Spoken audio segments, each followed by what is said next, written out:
10 months after the start of the Pacific War, we are reaching one of the high points of the conflict. In the Kokoda Track, General Horii's South Seas Detachment relentlessly continues its advance towards Port Moresby, and unbeknownst to him, he's marching to his final doom. And in Guadalcanal, the Japanese forces of General Kawaguchi are preparing for their second major offensive of the campaign, an operation that would be even more bloody than the catastrophic Battle of the Tenaru. With both events happening at the same time, the Japanese came to be as close as possible for them to materialize their objectives of seizing New Guinea and recapturing Guadalcanal, but alas, fate would see them fail in both enterprises. Join us today as we cover the Battle of Edson's Ridge, one of the major milestones in the Pacific War.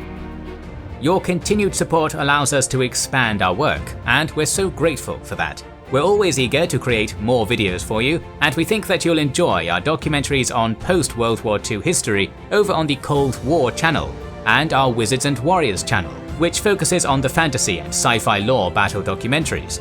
We've also recently started a TikTok channel, and would appreciate your support on that new platform.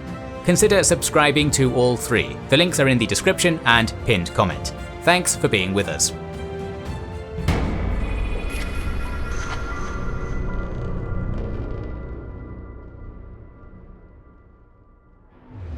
As we saw in our last episode, the Japanese had successfully transported more than 5,000 soldiers into Guadalcanal, including the renowned Kawaguchi Detachment and the remnants of the 28th Regiment.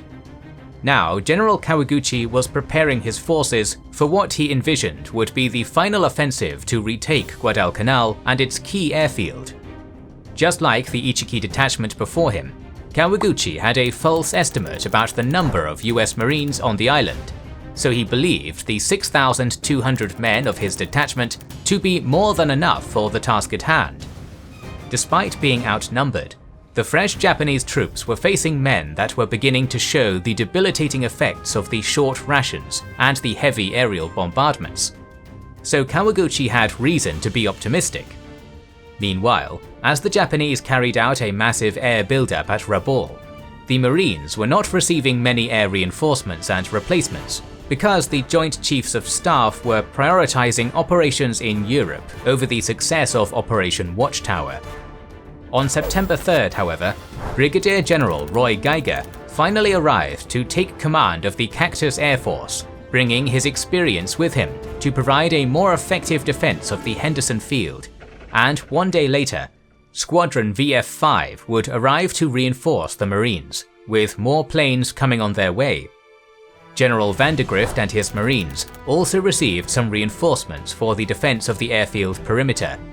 This was Edson's Raiders of the 1st Marine Raider Battalion of Colonel Edson, reinforced with the remnants of the 1st Parachute Battalion for a total of 849 men. In the meantime, Kawaguchi issued his plan of attack on September 7th. With his 2,500 men at Taivu Point, Kawaguchi would initially move to Koli Point and then loop down into the jungle from Teteri to storm the Marine positions from the south and thus seize the airfield. At the same time, the Kuma Battalion of Major Mizuno Eishi, comprising all of the remaining strength of the 28th Regiment, would puncture the American line from the southeast and push north to annihilate the enemy at Alligator Creek, a sort of poetic justice for the fate of the Ichiki detachment, and the 1,000 soldiers that had landed on Kamimbo under Colonel Oka were also to launch an attack towards the bridge southwest of the airfield. By September 8th, Kawaguchi had successfully moved to Koli Point, readying his forces to commence the approach to the Marine positions the following day. But first, Vandergrift wanted to carry out an attack similar to the recent Kokumbona raid, due to reports of heavy Japanese presence east of the perimeter. During the morning of September 8th, the first wave of Edson's raiders sloshed ashore at Taivu, where they found immediate signs of recent enemy landings. Edson then directed his men to attack west, meeting some 300 enemy troops and their dreadful field guns near Tasimboko. By midday, a company of raiders got to burst upon the Japanese from the rear, inflicting many casualties and eventually scattering the defenders. Not long after that, Edson's raiders entered Tasimboko to find it deserted, but full of camouflaged food and equipment.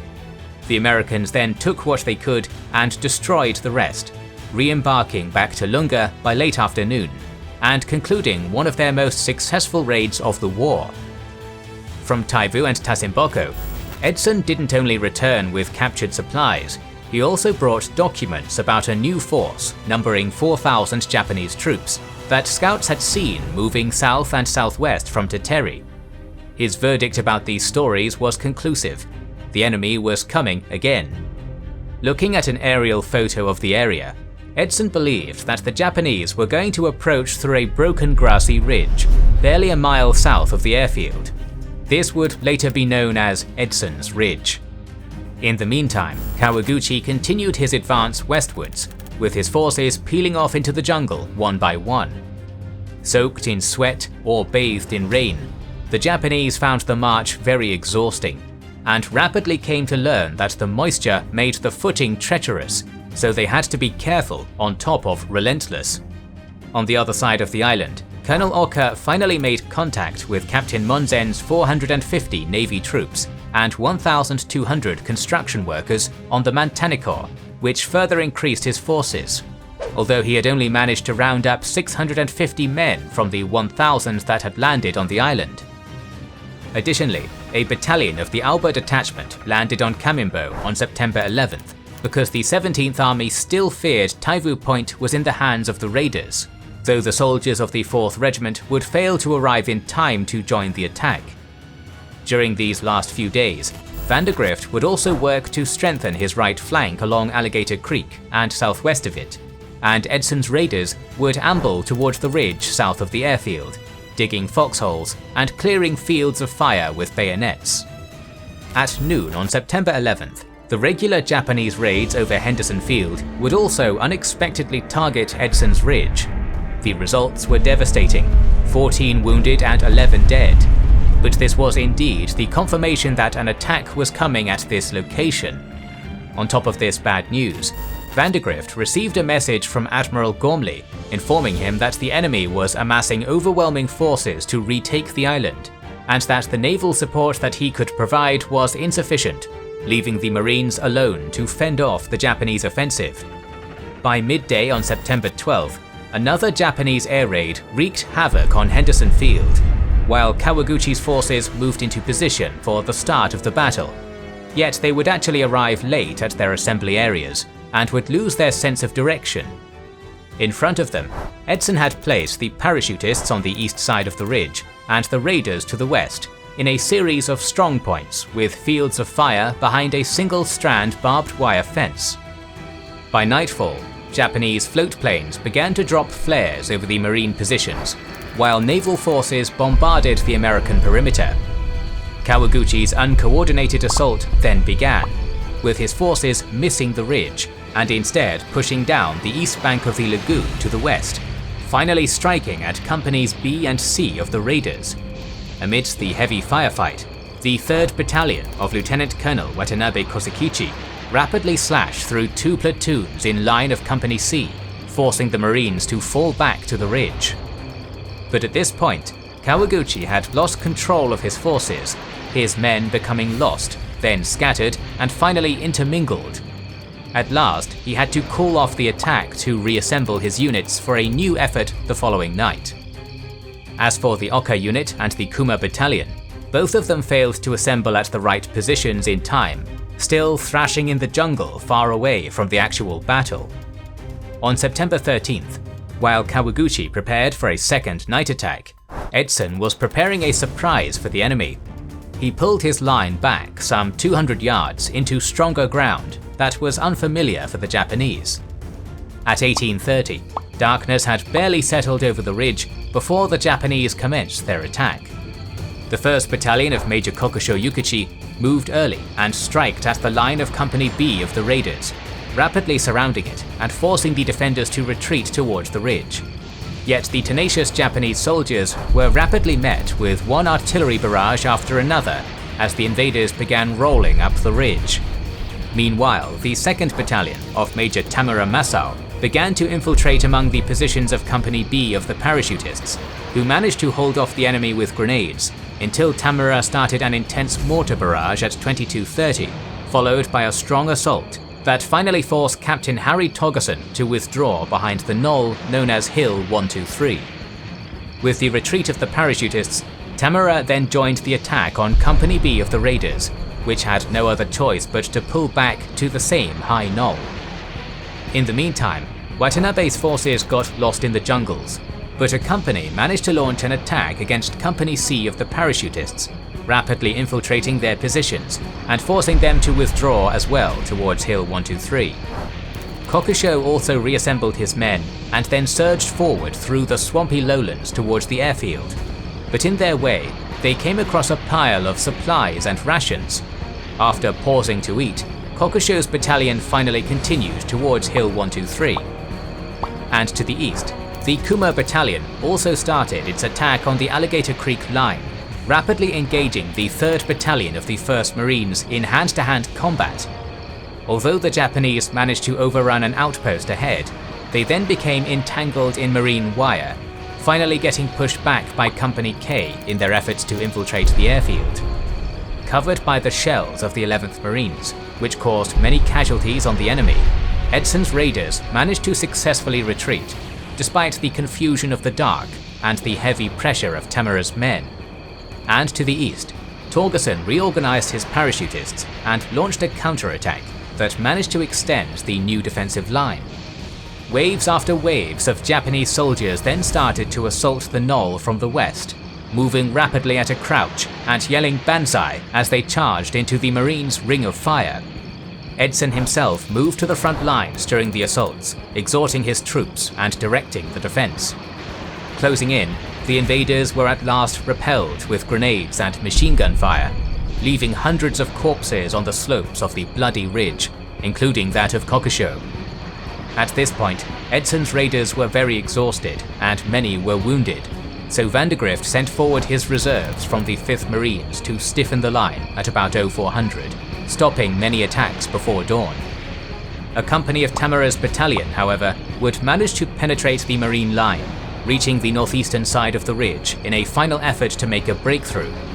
Pressing northeast, the bloodied Japanese soldiers reached the western fringe of the Fighter 1 runway, where they overran a company of the 1st Engineer Battalion.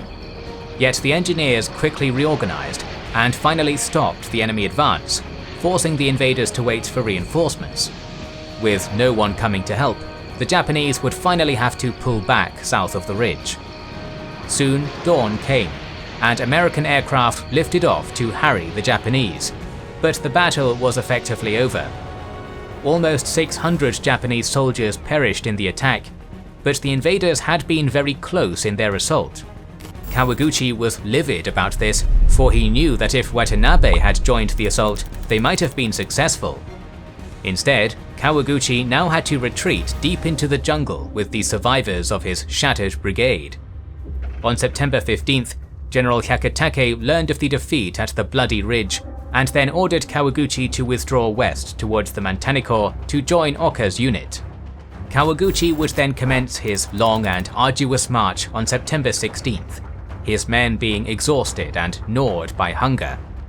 They had to carry around 500 wounded men and all the heavy equipment through the slippery slopes of the jungle and through the sticky mud of the streams. Many of the wounded would finally perish, while the equipment had to be abandoned as the strength of Kawaguchi's men waned. But the Japanese would at last arrive at Kokumbona on September 19th. As for the Kuma Battalion, they would be attacked with light tanks on the morning of September 14th, but the Japanese got to disable 4 of them with anti-tank guns. Right after this, they carried 2 more attacks against the Marines, but they were too weak to break through the strong Marine defenses and eventually had to withdraw. The remnants of the Kuma Battalion then tried to follow Kawaguchi's retreat, but got lost, so they had to wander for 3 weeks in the jungle, losing all their weapons and becoming severely malnourished. And to the east, Oka's men, who had departed the Manticore very late and thus had been thrashing through the jungle all night, finally attacked the American perimeter during the morning of September 14th. They were confronted by the 3rd Battalion of the 5th Marines, who could easily drive off the invaders with some timely artillery barrages, finally forcing them to withdraw back into the Manticore. The end of the battle also brought an end to the air struggle that had been unfolding since September 1st, in which the Japanese lost 35 planes against 41 losses of the Americans. Yet the efforts of the defenders were crucial to stop the air raids and to disperse Kawaguchi's forces during the offensive. For the Japanese High Command, the defeat at the Bloody Ridge was very bad news, as they believed that Guadalcanal might develop into the decisive battle of the war. Thus, Japanese operations in other areas of the Pacific began to be neglected, and Hyakutake realized that he could no longer support General Horii's drive on the Kokoda Track if he wanted to adequately contest the control of Guadalcanal. More forces would then be committed for the Guadalcanal campaign, but this would have a tremendous impact elsewhere in the Pacific. But this is it for this episode. Although the important Battle of Yori-Biwa also happened this week, we're going to cover it in full detail in our next episode of the series, so don't forget to subscribe and press the bell button to get notified of our videos. Please consider liking, commenting and sharing, it helps immensely. Our videos would be impossible without our kind patrons and YouTube channel members, whose ranks you can join via the links in the description to know our schedule, get early access to our videos, access our Discord, and much more. This is the Kings and Generals channel, and we will catch you on the next one.